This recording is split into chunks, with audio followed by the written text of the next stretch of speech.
but we want to make sure we get to all the senators that are here. Senator Murphy. Thank you, Madam Chair. Secretary Blinken, Secretary Austin, we know you've been working around the clock to protect our friends in Israel and Ukraine. Thank you for your work. Thanks for being here. Secretary Blinken, I want to thank you. At the outset, you described in really horrific detail what happened on October 7th. I think it's important that we be absolutely clear the nature of this brutal terrorist attack.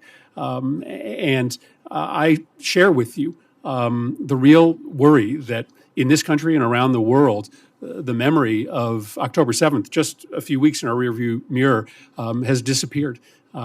It's incredibly important for us to remind the world about how our nation was changed after September 11th and how Israel has been changed as well by this and how we have an obligation to stand up for them.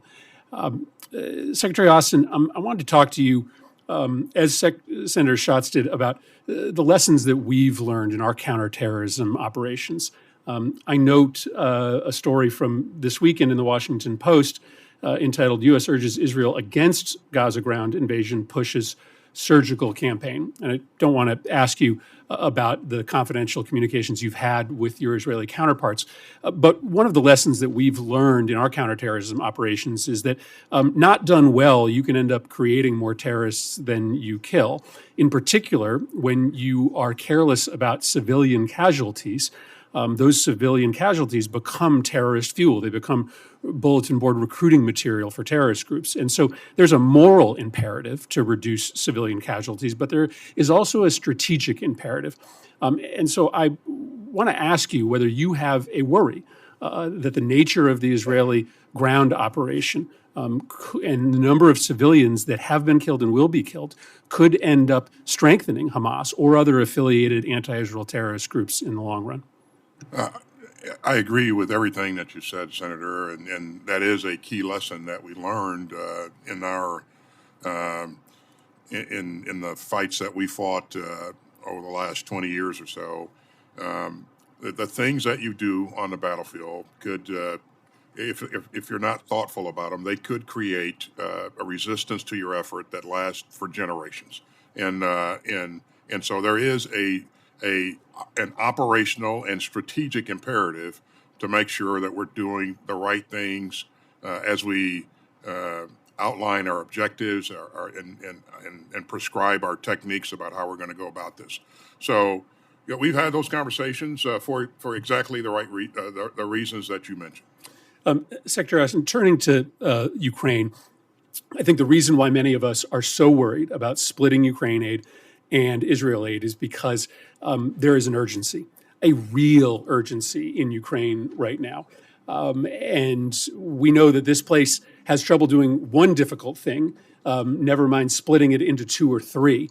I know that we're careful about talking about the urgency because we don't want to cause panic or damage morale in Ukraine. But I do think we have to be honest with the American people and with this Senate about the consequences of not funding Ukraine. Admiral Rob Bauer of the Netherlands, who you know well, said that the bottom of the barrel is now visible. And so I just want to ask you a pointed question about ammunition. We are really getting to a point very soon where there are not bullets in the guns. And we need to be serious with our colleagues about the consequences for the rank and file soldiers in Ukraine if we don't get this assistance soon. The need is dire, isn't it? It absolutely is, Senator. And again, this funds artillery munitions, small arm munitions, you name it, and they desperately need a constant supply of warfighting capability in order to be successful. We would like to see them continue their operations through the winter. I think that's an imperative. They can't do that if we've caused them to pause because there's a pause in the security assistance that we provided. 30 seconds, Secretary Blinken, fuel into Gaza. Do we have a process to deliver fuel into Gaza that assures that it doesn't get diverted to Hamas? We're working urgently on that. I'll say two things very quickly about it. First, Hamas has its own stockpile of fuel.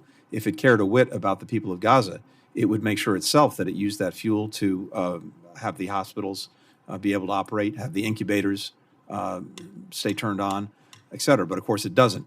And we have an obligation to do everything we can, if Hamas is not going to do it, to look out for people in Gaza. So we are working on a mechanism that can get fuel to where it's needed, particularly Mr. hospitals, Secretary, bakeries, Mr. desalination plants. Secretary, so I'm that going to have to people can interrupt you.